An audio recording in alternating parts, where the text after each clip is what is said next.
이 성경도 믿지 못하면 도대체 뭘 믿을 겁니까? 믿어질 때까지 믿으십시오.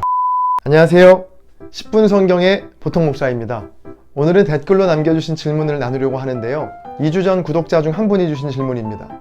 목사님 안녕하세요. 현재 임신을 하고 있는 만삭 임신부인데 임신부 호르몬 때문인지 여러가지 생각과 우울증으로 문득 정말 하나님은 계실까? 모세가 홍해를 가르고 예수님이 십자가에 못 박혀 죽으셨다 살아나신 그 성경을 믿을 수가 없어서 너무나 괴롭고 힘듭니다. 성경이 믿어지지 않을 때는 믿어지게 해달라는 기도를 드려야 할까요? 네, 이런 질문이었는데요. 여러분 중에도 신앙적인 고민이나 궁금증이 있으시면 언제든지 댓글로 남겨주세요. 그리고 구독과 좋아요는 여러분께서 제게 주실 수 있는 최고의 선물입니다. 지금 바로 눌러주세요. 오늘은 믿음에 대한 이야기 해보려 합니다. 하나님이 믿어지지 않을 때, 성경이 믿어지지 않을 때 어떻게 해야 할까요? 아마 이 영상을 보시는 분들 중 대부분은 대충 이런 대답을 예상하실 거예요. 기도하면 됩니다. 하나님을 확실하게 믿으라고 우리에게 주신 이 성경도 믿지 못하면 도대체 뭘 믿을 겁니까? 믿어질 때까지 믿으십시오. 저는 오늘 이런 이야기는 드리고 싶진 않고요. 먼저 이런 질문을 드리고 싶습니다. 믿어지지 않는 게 잘못된 것인가요? 아니, 믿어지지 않는 게 당연한 거 아닐까요? 한평생을 살아온 부부도 서로에 대해서 모르는 것이 많고 믿지 못하는데 한 번도 본 적 없는 하나님, 수천 년 전에 기록된 그 성경을 아무 의심 없이 고민 없이 100% 믿는다는 게 더 이상한 일 아닐까요? 믿음의 조상이라고 불리는 아브라함의 믿음은 어땠을까요? 의심 없이 고민 없이 100%의 믿음이었을까요? 창세기 12장 1절입니다. 여호와께서 아브라함에게 이르시되 너는 너의 고향과 친척과 아버지의 집을 떠나 내가 내게 보여줄 땅으로 가라. 하나님께서 아브라함에게 말씀하십니다. 너는 너의 고향과 친척과 아버지의 집을 떠나 나만 믿고 따라와라. 그 말씀을 듣고 아브라함은 정말 자신이 살고 있던 땅을 떠났습니다. 그리고 아브라함은 믿음의 조상이 됩니다. 그래서 우리는 아브라함의 믿음을 닮고 싶어 하고요. 그 믿음이 나에겐 왜 없을까 늘 고민합니다. 그런데 아브라함의 믿음이 처음부터 완벽했던 건 아니었습니다. 창세기 12장 4절입니다. 이 아브라함이 여호와의 말씀을 따라갔고 롯도 그와 함께 갔으며 아브라함이 하란을 떠날 때에 75세였더라. 아브라함이 하나님의 말씀을 따라갑니다. 그런데 혼자 떠난 것이 아니라 동행자가 있습니다. 누구죠? 조카 롯입니다. 이게 왜 문제가 되냐면 1절에서 하나님은 분명히 고향도 떠나고 친척도 떠나라고 말씀하셨습니다. 아브라함이 만약 100%의 믿음이었다면 롯을 데려와선 안 됩니다. 그런데 왜 롯을 데려왔을까요? 롯은 자신의 죽은 형 하란의 아들이었거든요. 당시 자식이 없었던 아브라함은 언제든지 롯을 자기 아들 삼으려는 마음이 있었을 겁니다. 하나님의 말씀을 100% 믿지 못하고 여지를 남겨둔 것이죠. 그런데 여기서 끝이 아니라 아브라함에게 믿음이 없었다는 또 다른 증거가 있습니다. 5절입니다. 아브라함이 그의 아내 사레와 조카 롯과 하란에서 모은 모든 소유와 얻은 사람들을 이끌고 가나안 땅으로 가려고 떠나서 마침내 가나안 땅에 들어갔더라. 고향에서 자신이 쌓아둔 재물, 사람, 모든 것을 다 싸들고 떠났습니다. 결국 아브라함은 하나님을 온전히 믿지 못했던 겁니다. 다 버리고 떠나라는 하나님 말씀에 다 싸들고 나온 아브라함.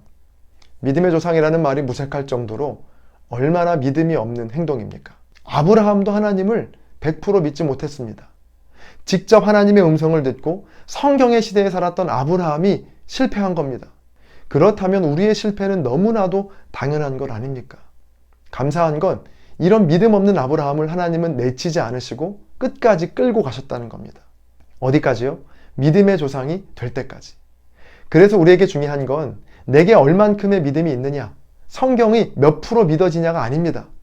그것보다 훨씬 더 중요한 건 나의 믿음 없음을 날마다 고백하며 그럼에도 불구하고 나를 내치지 않으시고 끝까지 믿음의 길로 인도하시는 하나님을 버리지 않는 것, 그 하나님의 손길을 뿌리치지 않는 것, 그것이 훨씬 더 중요한 일입니다. 저는 지금 믿기를 싫어하는 분들에게 믿음이 없어도 구원을 받을 수 있다고 말하는 게 절대 아닙니다. 믿고 싶지만 믿어지지 않는 것 때문에 가슴 아파하는 분들에게 드리는 말씀입니다.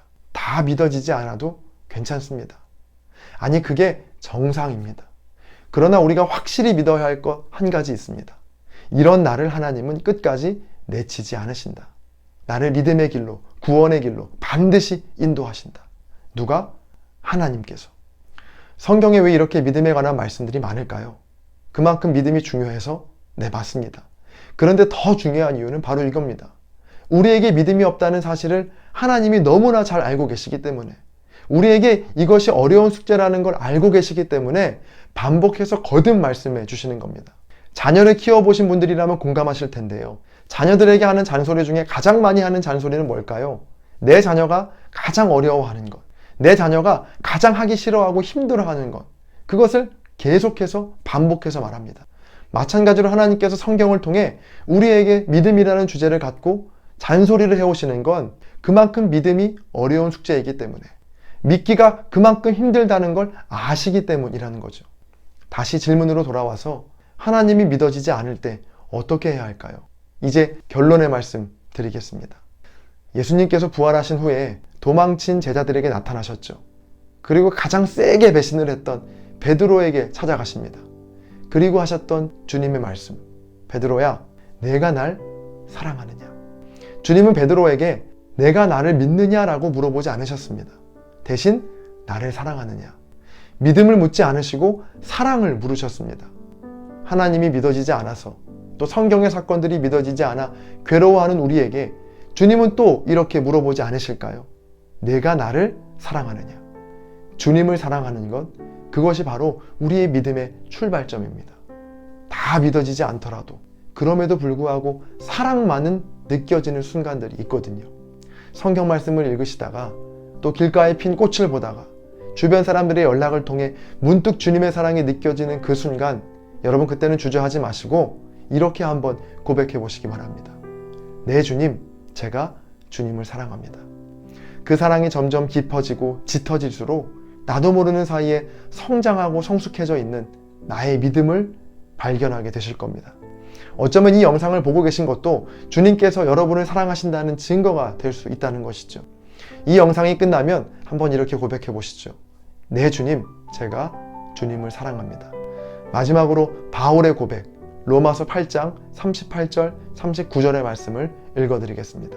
내가 확신하노니 사망이나 생명이나 천사들이나 권세자들이나 현재일이나 장래일이나 능력이나 높음이나 깊음이나 다른 어떤 피조물이라도 우리를 우리 주 그리스도 예수 안에 있는 하나님의 사랑에서 끊을 수 없으리라.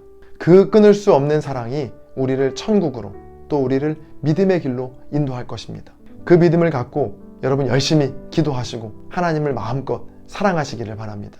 오늘의 영상이 여러분의 신앙생활에 조금이라도 도움이 되셨다면 구독과 좋아요로 10분 성경을 응원해주세요. 하나님의 말씀이 두루 통하는 그날까지 10분 성경은 계속됩니다. 감사합니다.